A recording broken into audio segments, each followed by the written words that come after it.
So narrow escape in dimension 3. I'll give the main step and the result, and then we move on to diastrate.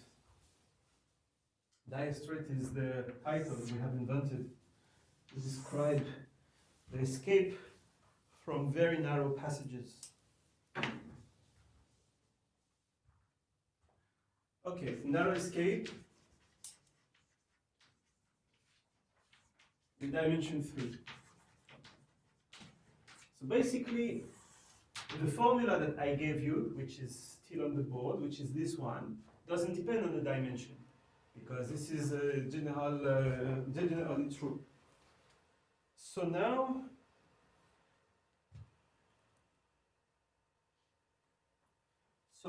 in dimension 3, so this stays, so we have this. So the identity relation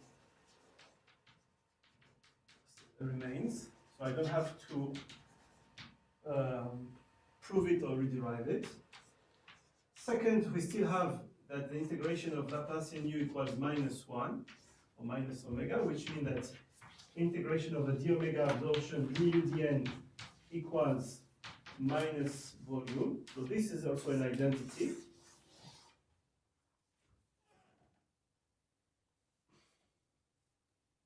Okay, so now there are some differences.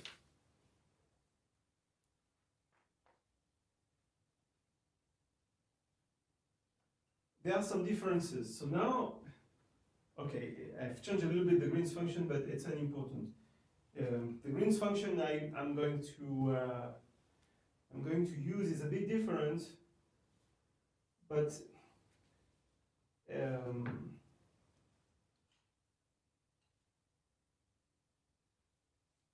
okay.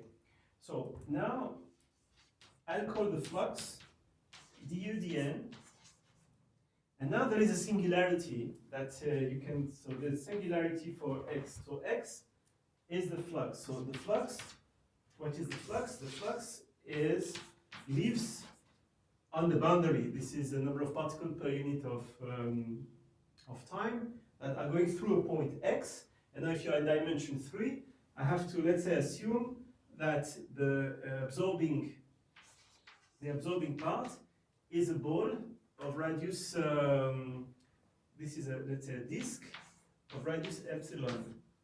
So you have a disk here of radius epsilon, and so for example this is your domain, and now the shape of this is a constant divided by, so epsilon squared minus r squared square root, where r here, if we take a local coordinate system of coordinate, this is really the geodesic distance. If you are on let's say on your surface, geodesic distance to zero, to the center of the disk. R is the distance of 0 to a point P.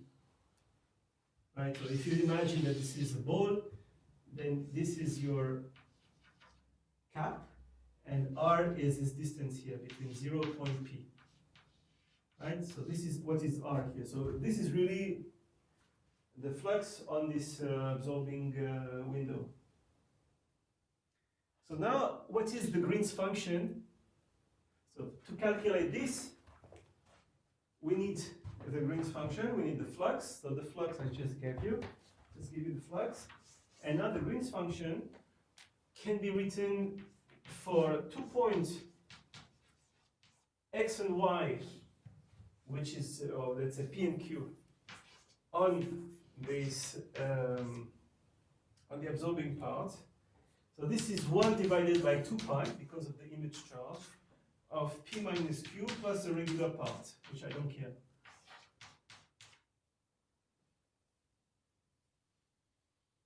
All right. So now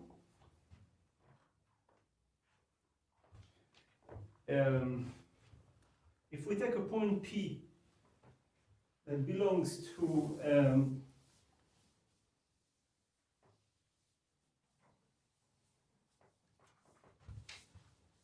if we take a point P that belongs to this absorbing hole, the same as we did in dimension 2, this is 0, this can be shown to be regular, so there is no singularity here. And we have again this integral equation, which is C epsilon or minus C epsilon equals, so now if you are on this absorbing window, this can be written 1 divided by P minus Q du dn ds over, let's say, the cap, which I'll approximate like a two-dimensional disk of size epsilon.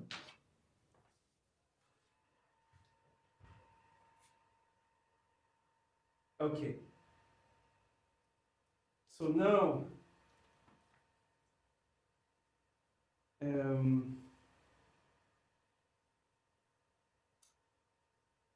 there are two equations. I mean, how many unknown we have? There's du dn, and in du dn there is a constant c. Let's call it c tilde. C tilde is unknown, and c epsilon is unknown. So we have two constants. So we have one equation here, which is called an integral equation. And we have a second equation here. So there is two equations to solve. So this is not very hard to see what is C epsilon in terms of this. So how do you calculate? This is the integral over, you integrate from 0 to epsilon. Now we have to integrate in a cap. So this is 2 pi. So everything is symmetric with respect to r. So this is 2 pi r dr, constant c tilde, divided by this, which is epsilon squared minus r squared. And I don't care about terms of order 2. If you're in a manifold, can be some distortion, I don't care. So I assume this is like everything is on the plane. At leading order, this is what we get. And this has to be equal to this. So this gives us whatever, if you know how to integrate or not, it gives us a relation between C tilde and this. We can calculate it, right? What is C tilde? C tilde is a constant. Okay. This is this C tilde here. This is a constant, I don't know what it is. It's a constant you fixed, or it's going to be fixed here. I mean, this I didn't tell you where it comes from. It comes from the Weber 1874 calculation of the electrified disk problem. If you have a disk with some charges, you ask what is the voltage at a given position. So they have calculated that the flux or the distribution of charges, and this is equivalent because this is really Laplacian equation, and you have Laplacian equation in electrostatic. In electrostatic, you have to solve Laplacian V equals minus rho, and rho is the density. So if you have, and here you solve it in half the space where an electrified disk is located. So this is the form of the flux, which I have assumed. And for example, this is done in Conk, 1975, the book about diffusion.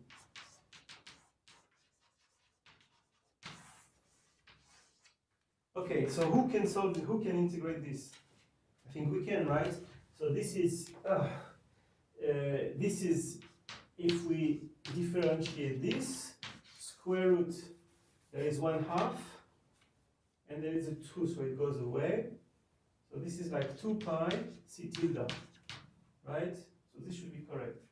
So between 0 and epsilon, so at epsilon, and there should be a minus somewhere. No?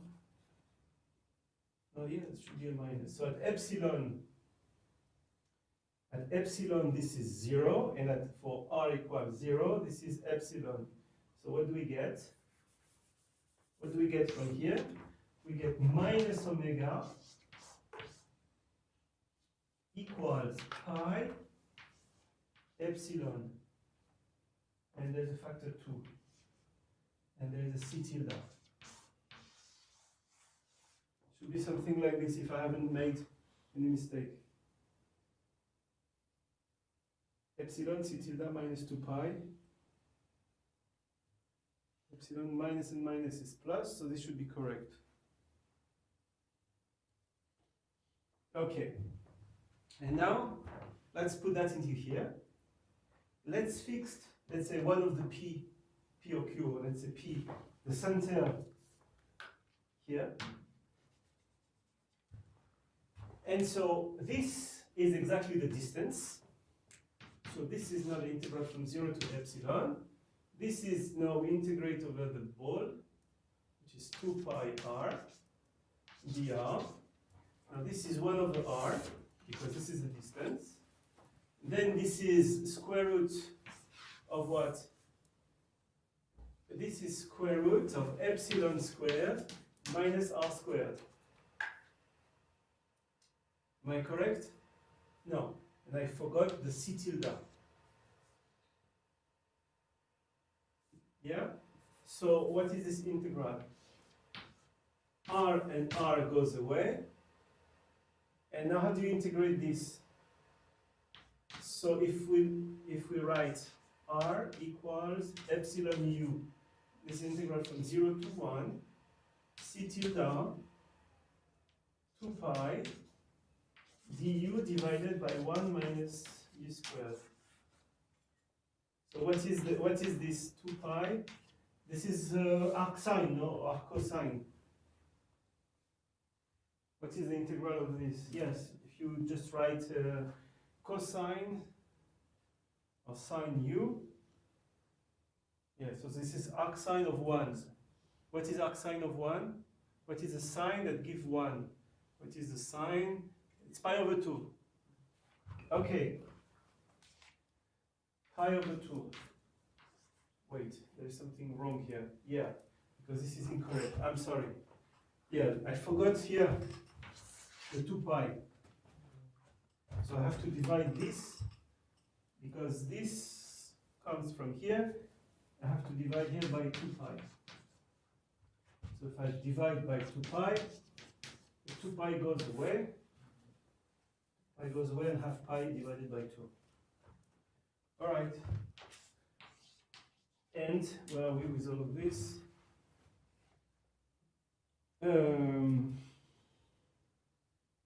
What is the mean first passage time? Yeah, so now I have to plug c tilde by what it is. And then we are done, because minus c epsilon is what we want. And that's it. I mean, this first, the leading order term. So minus, what is minus c epsilon? It's pi over 2 multiplied by c tilde, and c tilde is what? Is minus omega divided by 2 pi epsilon. Pi and pi goes, so this is omega divided by 4 epsilon.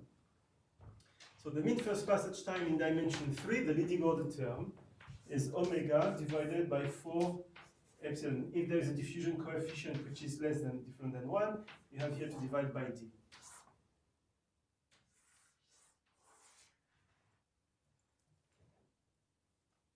Okay, so now the interesting things are coming now, but I'm not going to do this. I'll just give you the results. So this is the philosophy.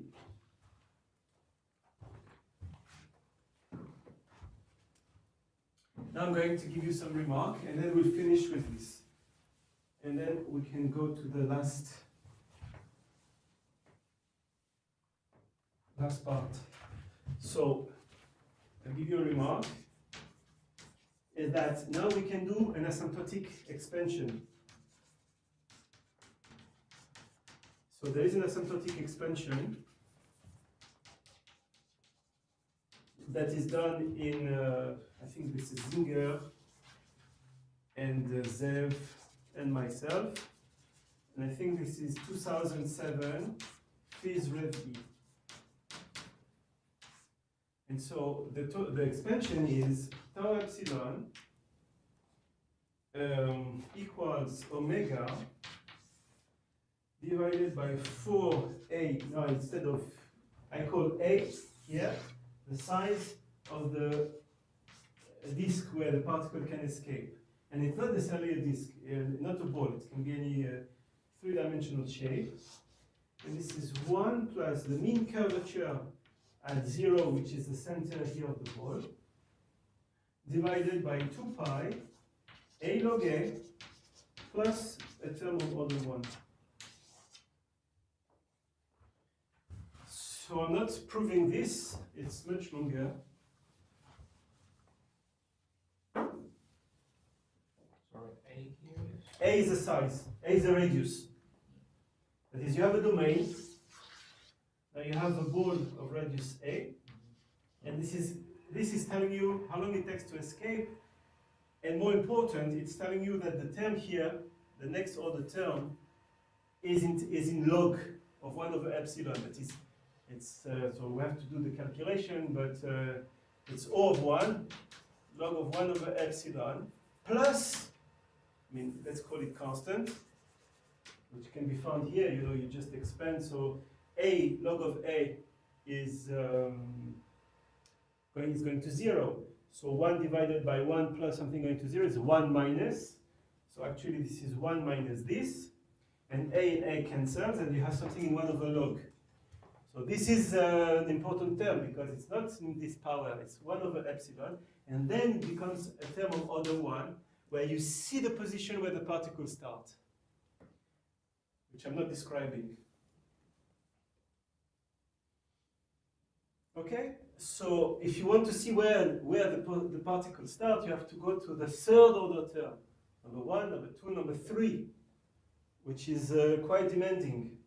But so this has been calculated for when you escape from a ball. This has been calculated by Michael Ward.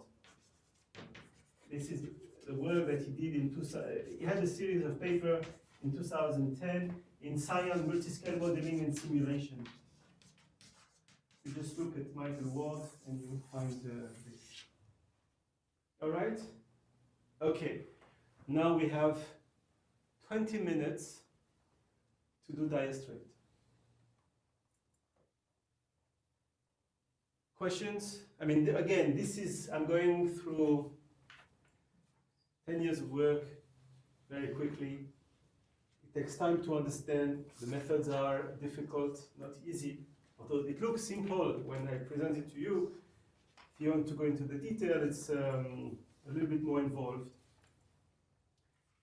I'm not showing you how you calculate this. It has to do with looking at the next term in the expansion of the Green's function, which was found in 1990 by Russians, Popov. Found this, and this was used to calculate, to do this expansion.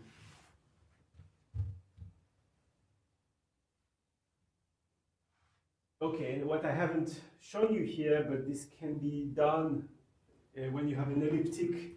Why you can calculate how this term is different from if you have an elliptic hole, because here, instead of having this, you have to calculate this flux along an ellipse. And this is where you get this elliptic integral. I'm not doing it in here.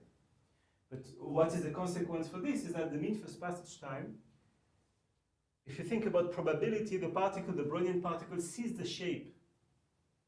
It's going to be in the leading order term of the time it takes to escape. And the time it takes to escape, it's also if you do an experiment in your lab, this is the rate at which particles arrive to a small hole. If you're in dimension 3, this is exactly the rate, and usually it's an exponential rate. Okay. It's a lot for today. Most of this is in the book. I wrote the book. So this is about the 61st pages of the book that we wrote with Dev. We have all of these descriptions. For example, when you calculate the time to escape through 2 holes, we also calculated the splitting. What is the probability that the particle will hit one hole before the other?